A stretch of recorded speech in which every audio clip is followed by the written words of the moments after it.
Well, good morning.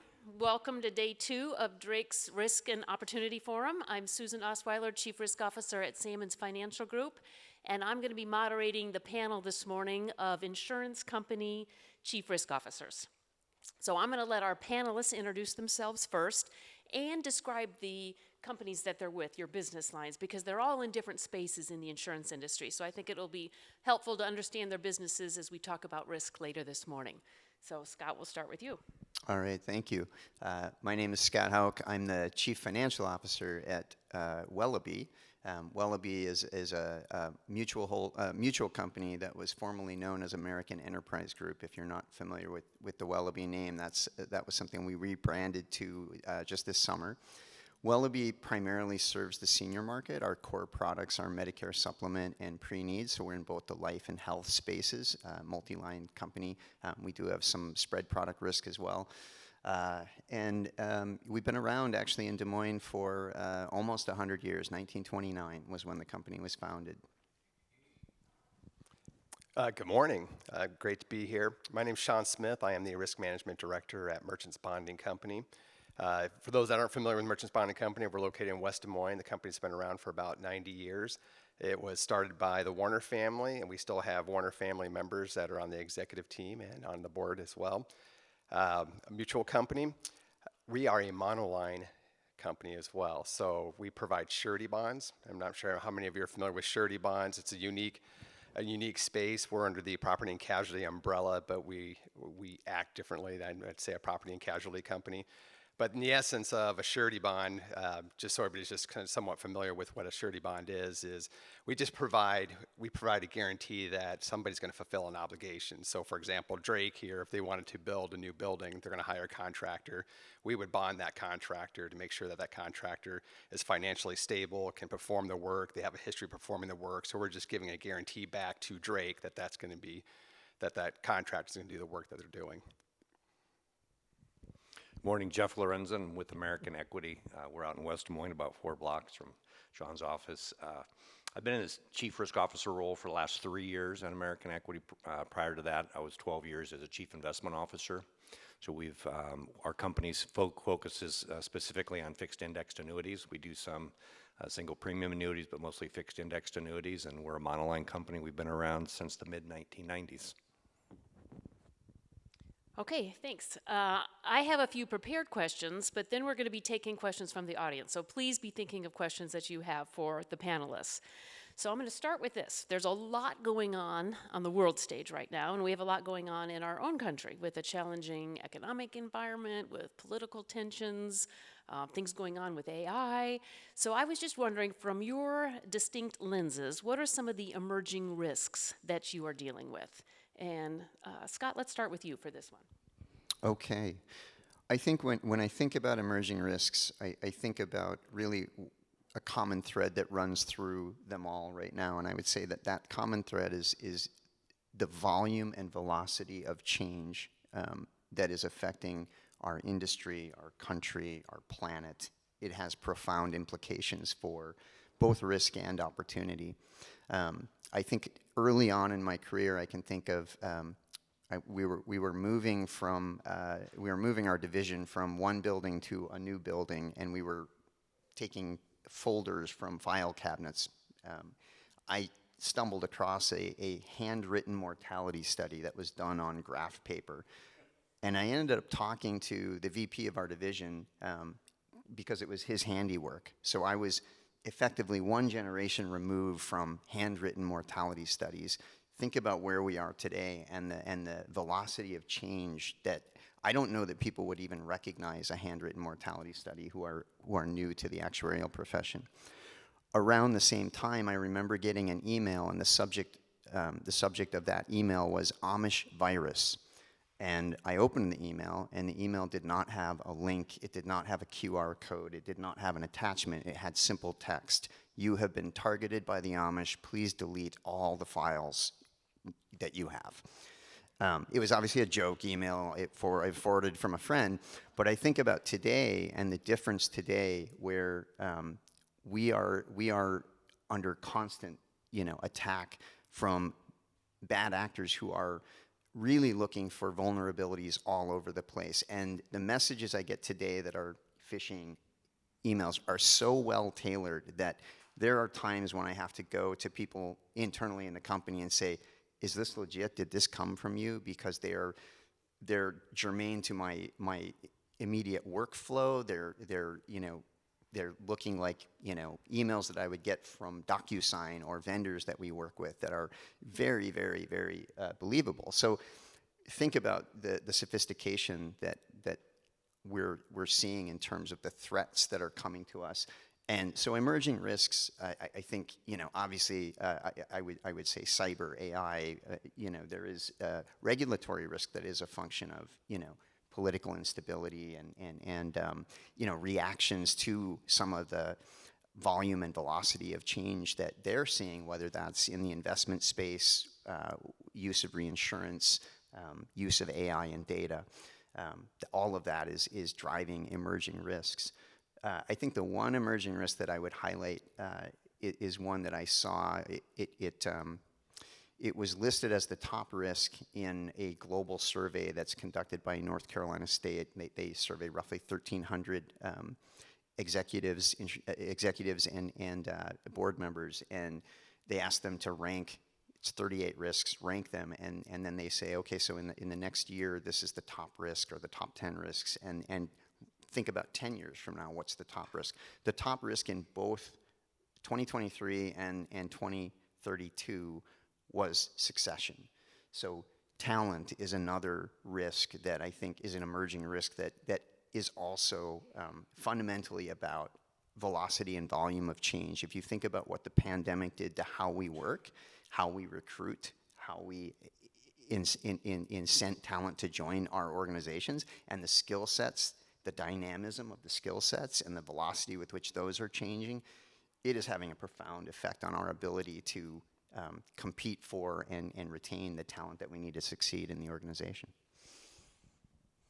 Yeah, I mean, I'd echo some of the same things then too, especially coming out of the pandemic. The labor market and the volatility around the labor market's been huge for us. We're on a major growth strategy. We're looking to double in size in the next 2 years, and it's all organic growth.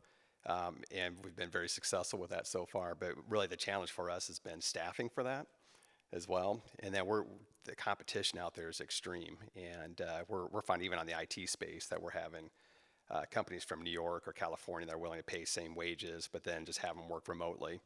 And so we're just having to adapt our model and how we think about staffing and change kind of some of our own internal culture around having people in work, because we're a very highly collaborative culture.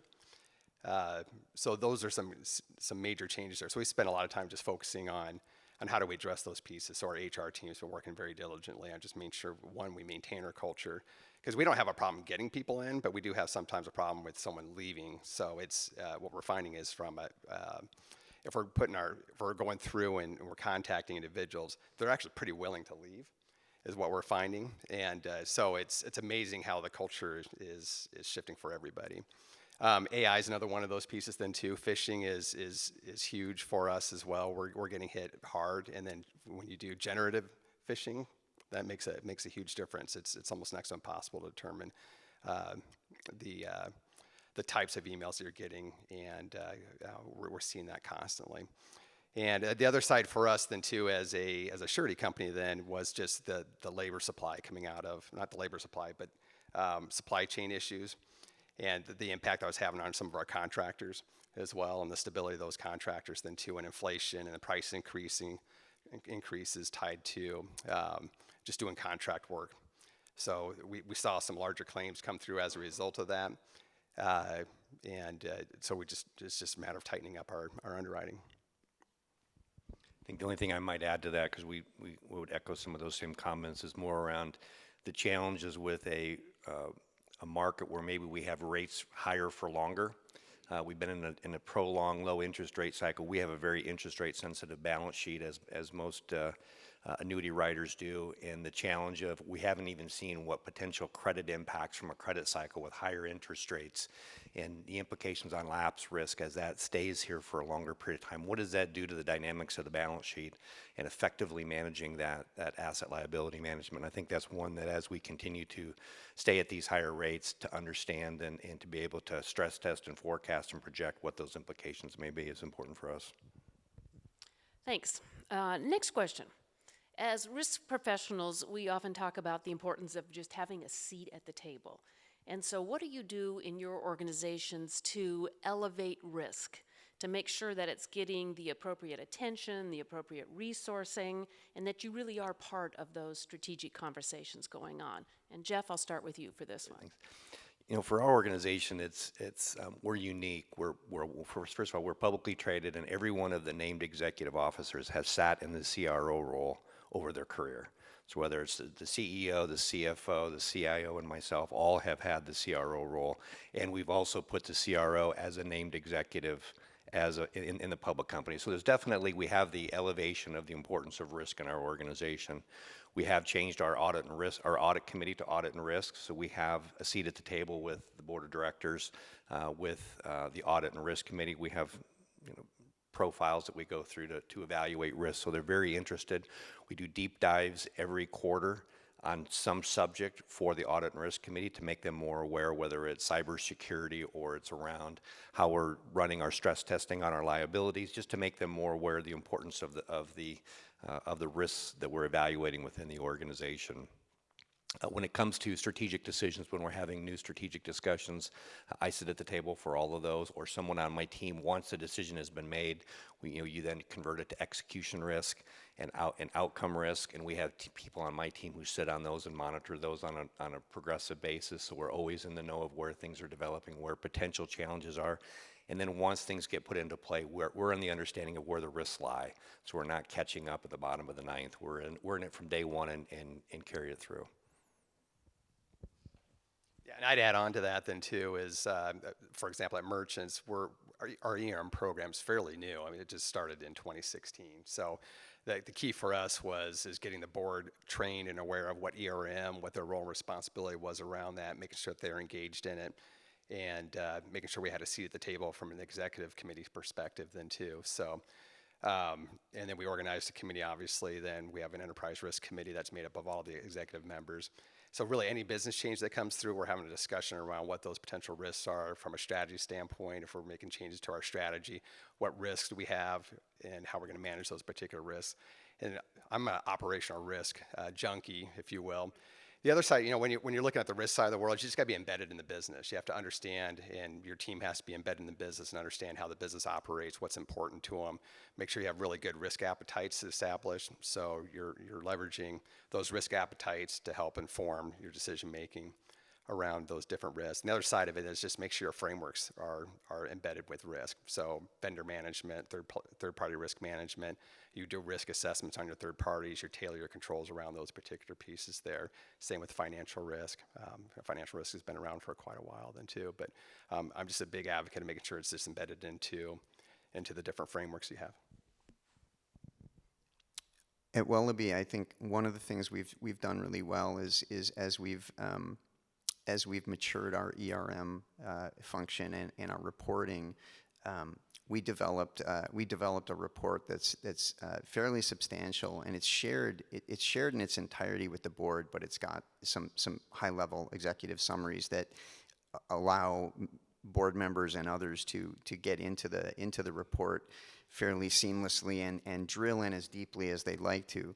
But we identified 23 risk categories in our ERM report, and what we did that I think works really well for us to keep this front and center with our board and our management leadership team is we established a cadence whereby each one of those categories would be reviewed at the board level over the course of a year. So we have 4 formal board meetings every year. We have 3 committees in the full board. So each of those risk categories has been assigned a slot in a committee or in the full board once a year that it is reviewed. And what we review is the risk appetite statement, our subjective assessment of that risk, inherent residual. And then we also then delve into the mitigants that we have and our key risk indicators. So those are all reviewed and defended annually. And it's not just done at the board. We don't just say, okay, hey, so-and-so, you're presenting at the board. We actually have quarterly management meetings where we devote a chunk of the management meeting to actually going over that exercise for those key risk categories. And that's led to tremendously helpful dialogue across the organization, especially as you have new personnel come on or responsibilities shift. It keeps that document very dynamic, but it's front and center with our board, and we've done a really good job of keeping them very engaged, and they're constantly helping us refine that document and improve KRIs and find the places where we need to shore things up. And that's really done a nice job of putting ERM front and center. Accountability for ERM, the owners of each of those categories, is broadly dispersed across the company. So it is not, hey, internal audit, own this and make sure you get feedback. It is, no, that is owned by the functional leaders that are appropriate to own a particular risk. Well, Sean, you said you're the operational risk junkie, so I'm going to throw this question to you. We'll shift gears and talk a little bit about some of those operational risks. Some came up in the forum yesterday. We had a session on cyber. We talked a little bit about AI. You mentioned third-party vendor risk. What are you doing at your companies to increase awareness and mitigation of these operational risks that we face? Yeah, well, I'm in a pretty fortunate situation because I've been on the forefront helping develop some of this. So like our third-party risk management program is, I had the opportunity to actually hire in that person who has just deep expertise in third-party risk management to help build out that particular program there. And the other side of it then too is when you get into some of the other risks then for us, such as artificial intelligence and how we're leveraging it today. We're not fully executing with AI yet. We're still trying to get our hands wrapped around how can we leverage AI, especially in our underwriting processes as well, because most of our underwriting it's heavy discussion, it's heavy knowledge, especially when you get into contract bonds. It takes a lot of individual work to sit down and look at the financial statements, but also understand how the contractor actually works and how they perform and what type of jobs they've been doing, how successful they've been doing with those particular jobs. But where we have started using it with AI is ChatGPT. I don't know how many Gen Z coming out of college, that's the first thing they go to. If they're going to develop content, they're going to go jump in there and put it into ChatGPT. So what we have to do from a risk standpoint is we have to make sure everybody's aware of that. So as soon as AI came out, we had a emerging risk discussion around that. Okay, how are we using it today? Who's using it?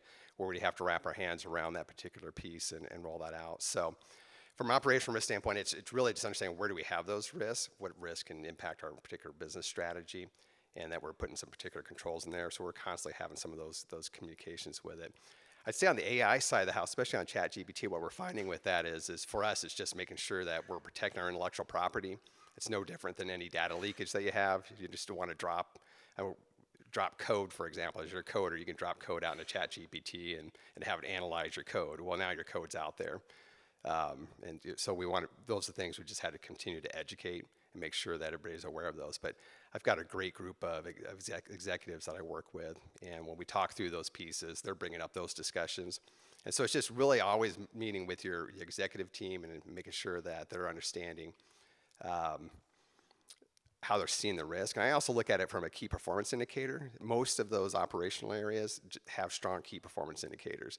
And if you're elevating and you want to elevate operational risk from that standpoint is you're meeting with them and just talk through what are the things you're monitoring and why you're monitoring those particular pieces there. And then you start putting some tolerance around those KPIs. And then from there you start just saying, okay, well then that key performance indicator, that's more of a lag. So how do you get into more of the front end side of it and get to more of a key risk indicator? And just having those conversations, it just elevates that. And it's worked really well for us. Yeah, we're similar with Sean in terms of, from us, we've embraced the risk culture at the top of the house, and we make sure that resonates through to the bottom, to the front line. We have probably 40 to 50 frontline risk owners in various departments of the organization that have to attest on a quarterly basis that they have reviewed the risks that are within their area that they're accountable for. On a regular basis, we have a team that goes in and tests those controls, policies, and procedures to make sure that those mitigations or protections are actually working and that they're facilitating. If they aren't, we make the proper documentation and then go in and make those controls or policies more effective for what they need to do.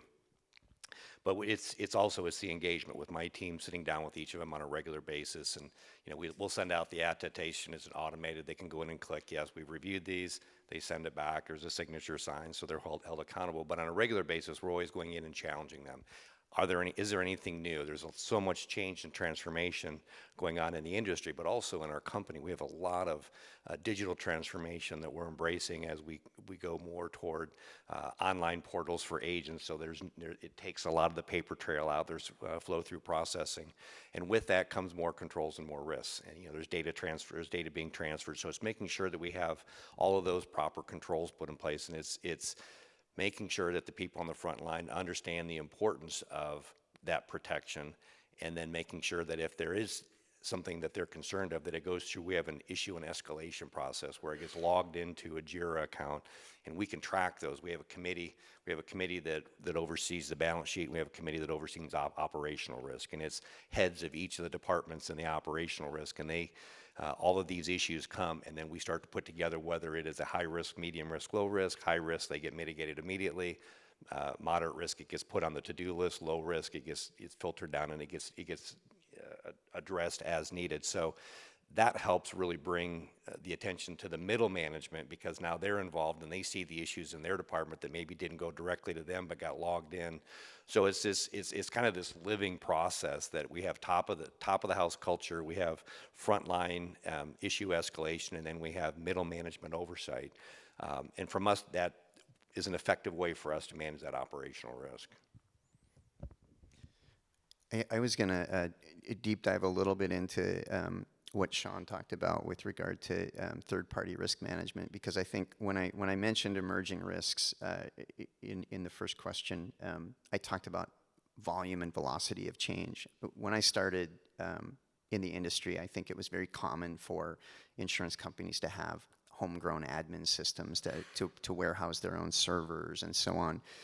Third-party risk management was probably not top of mind as a meaningful risk. And I would say in the environment we're operating in today, which is cloud computing, platform as a service, software as a service, use of vendors has proliferated significantly. Wellabe has a Wellabe Ventures entity that is active in the insurtech space. So we're talking to outside parties who are at different levels of maturity in terms of their cybersecurity posture, and that creates opportunity and risk, as we like to say. So when I started at Wellabe, and this is actually still the case, we do not have a centralized procurement system. So you could argue that it could be Wild West in our company if we weren't thoughtful about the risks we're taking on. What we did, rather than try and build out a centralized procurement system, we tried to leverage some of the controls we already have in place. So contracting is a great place to capture any sort of efforts to bring on new vendors or expand scope of existing vendors. So we started working there by saying, hey, we need to create some sort of gatekeeping function at the contracting level that hopefully people aren't at the point where they've negotiated a contract and it's signed and they just want legal and compliance to say looks good, sign off. So we introduced a gating mechanism, which was a TPRM committee and basically a questionnaire. And I think of it as it's a bit like a simplified underwriting application. There's some knockout questions, and if you get knocked out with those questions, you go deeper into underwriting, and contracting language is more severely scrutinized and likely to be modified to make sure that we're getting the protection that we need. So if we are transferring to a third party sensitive data, we are HIPAA compliant, we have health data, we have personal identifiable data that we need to protect. that's going to drive a more significant underwriting effort, and it's going to tailor the contracts to be what we need them to be to make sure that we are secure in this relationship. So whether that's, we're gonna require a SOC 1, SOC 2, we're gonna require certain SLAs, et cetera.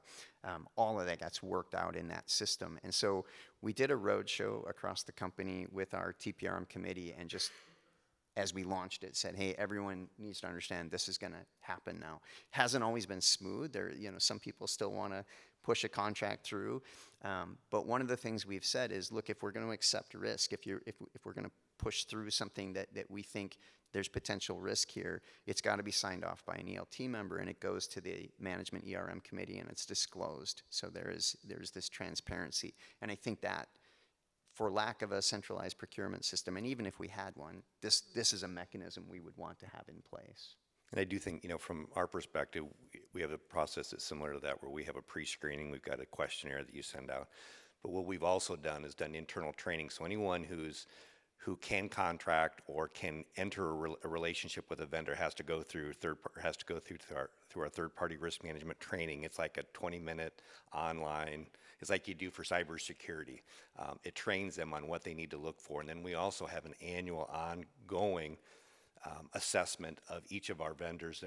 We have tier 1, tier 2, tier 3. If it's someone who's fixing the copier, we're less concerned about the concerns around doing an annual review on them. But if it's a large service provider with a platform where we do think there's potential risk, we have annual reviews of them to make sure that they're hitting their performance. We have key risks. Have you had any violations of your cybersecurity policy? This gets to that fourth degree or that fourth party risk, such as an iMove, where it didn't necessarily affect us, but it could affect one of your partners, who then indirectly affects you.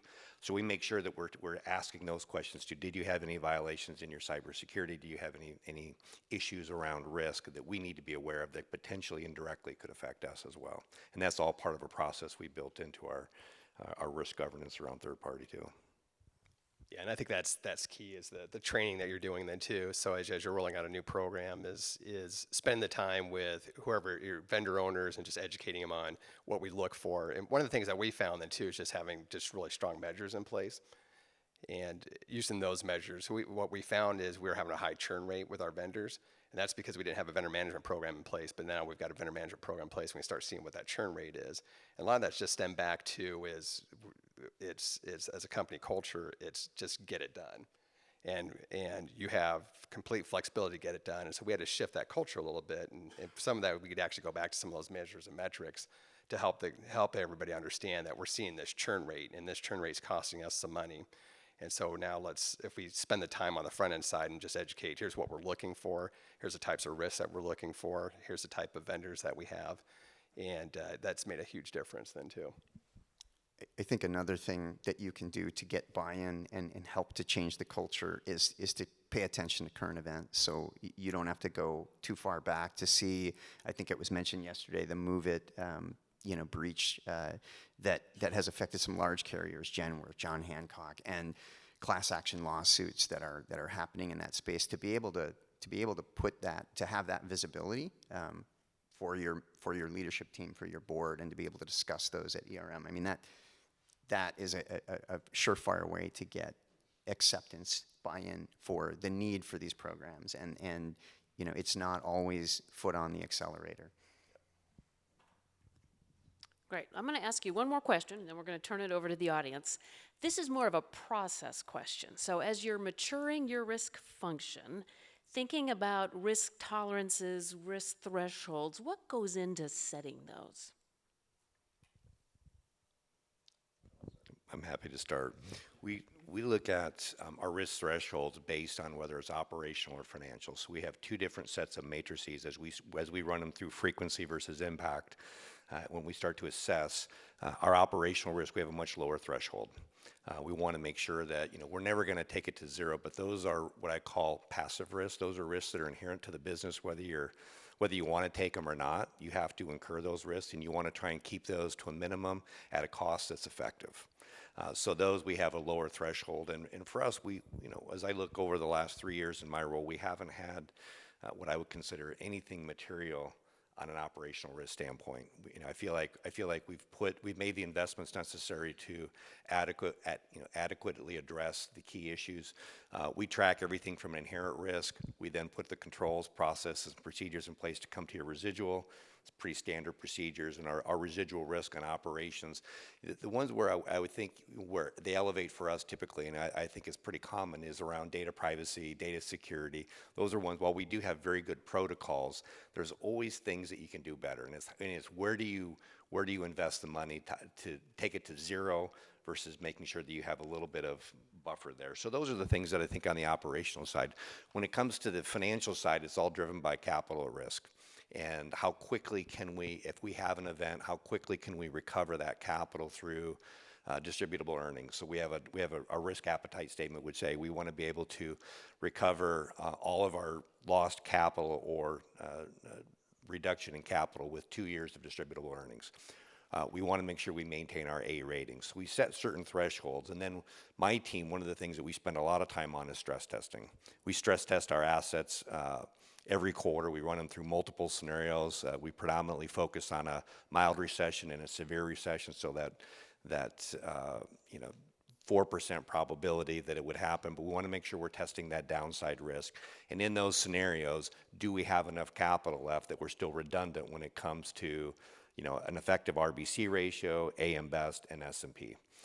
The other thing that we do that we've recently built in this year is more of a called an aggregation, financial aggregation of risk. We'll take 3 key actuarial assumptions, maybe it's lapse, mortality, and utilization, and then we'll put that with changes in interest rates, credit spreads, and another factor on the asset side, and then we'll run them through those scenarios to understand what happens to the total capital base based on not only the asset side but also the liability side, to understand that we have adequate capital in a stressed environment where we have stressed interest rates and stressed assumptions, to make sure that we have that ample protection for policyholders when it comes to the capital side of the balance sheet.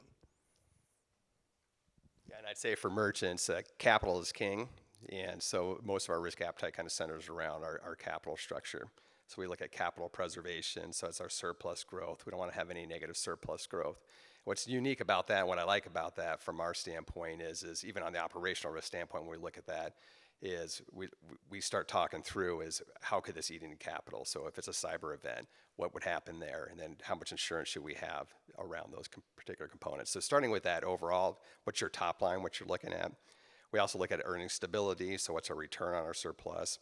We also look at our combined ratio, so how efficient are we with our underwriting operations then too? And we don't want to, from our perspective, when we're doing that, we don't want anything less than 95% on our combined ratio. And we're operating well under that. And the company operates well under what the industry standard, what I would say what our peers are doing in that space.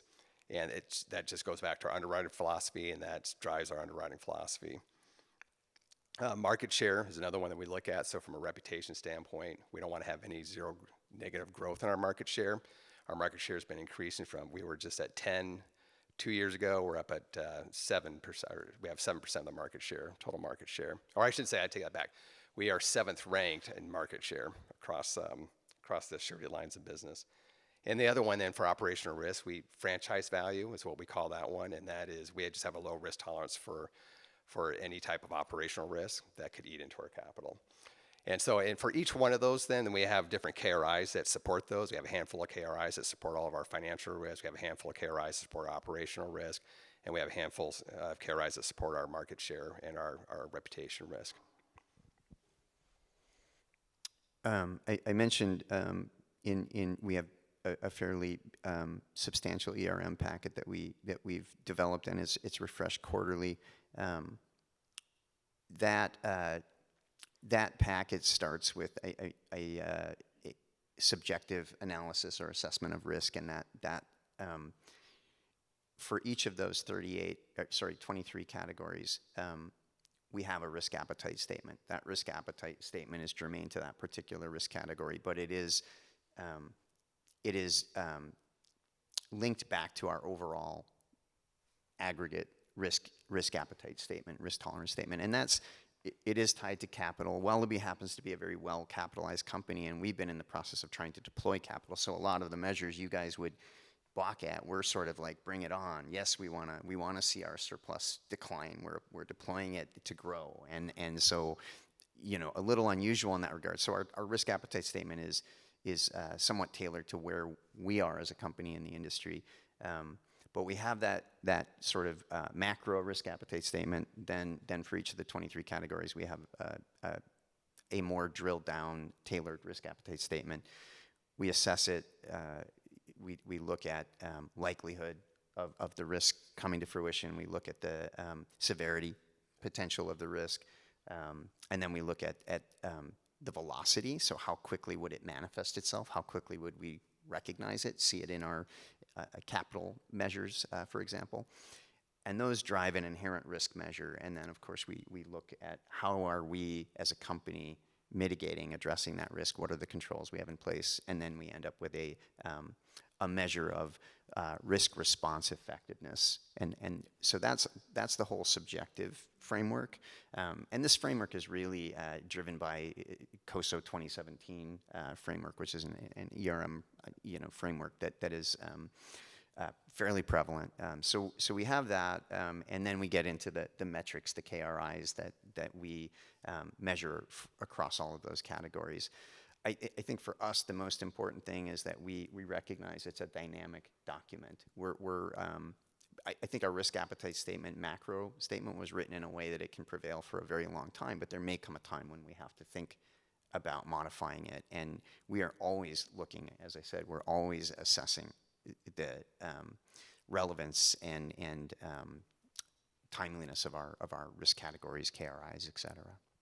Yeah, and I think that's key. Is part of that is your risk appetite is making sure that it's always evolving with the organization then too, and everybody's on the same page with it. So for our risk appetite, it's making sure that the board's aware of it. They have a chance to opine on that and challenge us on what our risk appetite is, as well as the executive team. So we're constantly, I wouldn't say constantly, but we evaluate it every year to make sure that it still matches where we're going from a direction standpoint. It still fits with our mission, our core values, and it's supporting those pieces.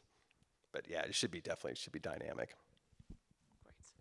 Okay, we've got a microphone here that can be taken to you, and we're going to be soliciting questions from the audience. I see one here. A question regarding operational risk, and this is something that I've been thinking about the last few days here. Most of my experience on P&C companies, operational risks, ones that cost money, were human error. A well-experienced person made a mistake. Do you think AI is going to change operational risk? Will AI help or hurt us, like a manuscripted policy, that kind of thing? Just want your thoughts on that. I can start off with that one. It all comes back down to AI. If you don't, it's just like a model risk, for example. If you don't set it up right and you don't understand what it's doing, you can still have errors that come out of it, and those errors can almost be catastrophic if you're completely relying on that without some professional opinion coming out on the back end side of it.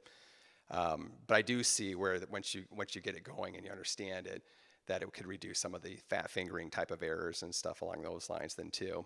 So I think it's just going to always be a combination of both. It's going to be, you're going to use some machine learning to do things, but you're also going to need professional opinion on top of that just to make sure that it's doing what you want it to do. Otherwise, you still run the same risk. And the other side of it is with AI, you're going to have some biases that potentially come out of it as well then too. So you want to make sure you understand what those biases are going into it. Yeah, I think there was a good session yesterday on AI, and there was a lot of excitement and enthusiasm about how that can augment the human capital component of any organization.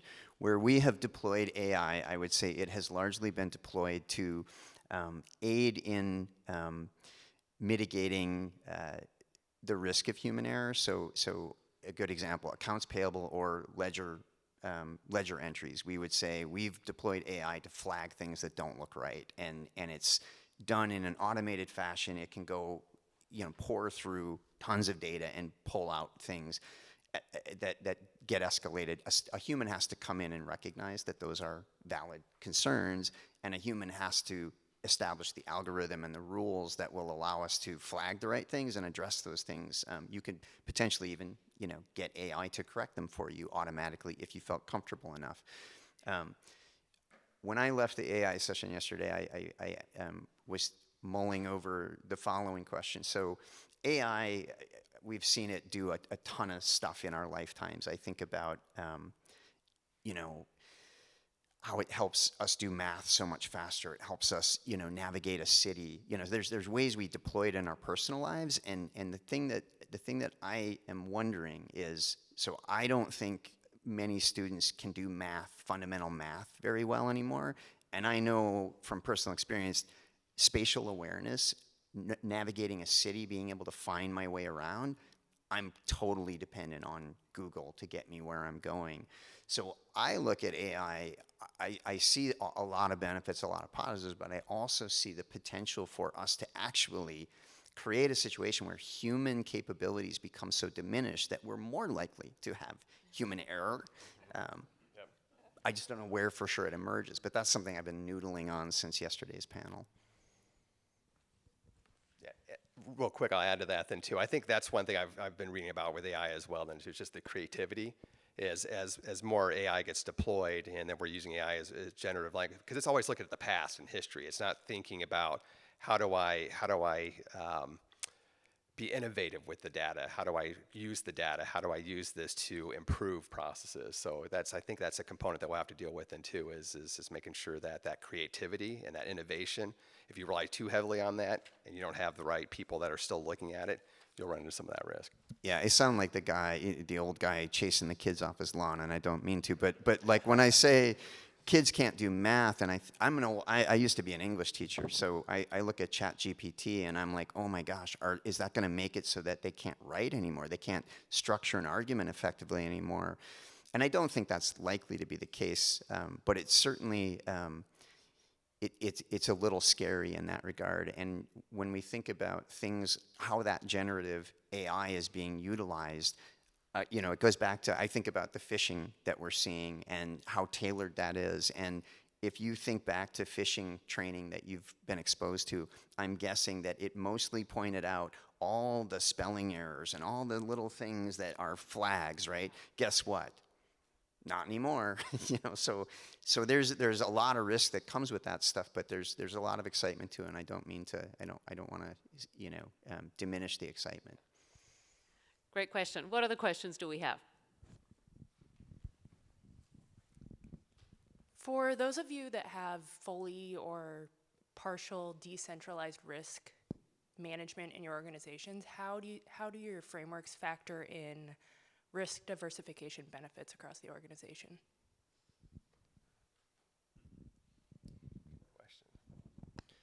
So I'll start a little. I think, you know, our risk appetite statement.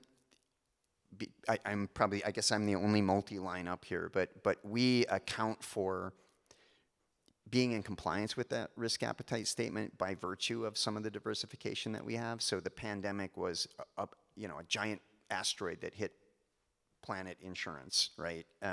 For us, being in both the health and life space meant we had very different outcomes as a result of that, and that diversification was really beneficial to us in terms of getting through what was a very challenging event, epic. And you know, I think it's always hard to not look at a risk in isolation and try to think about, you know, hey, this KRI measures this and it's got to be specific to this particular risk. But if you go back to the appetite statement, you go back to your tolerances, I think you can acknowledge that there are, do I need to call this risk category red because I've got, you know, certain KRIs measuring this way, or is that potentially offset elsewhere?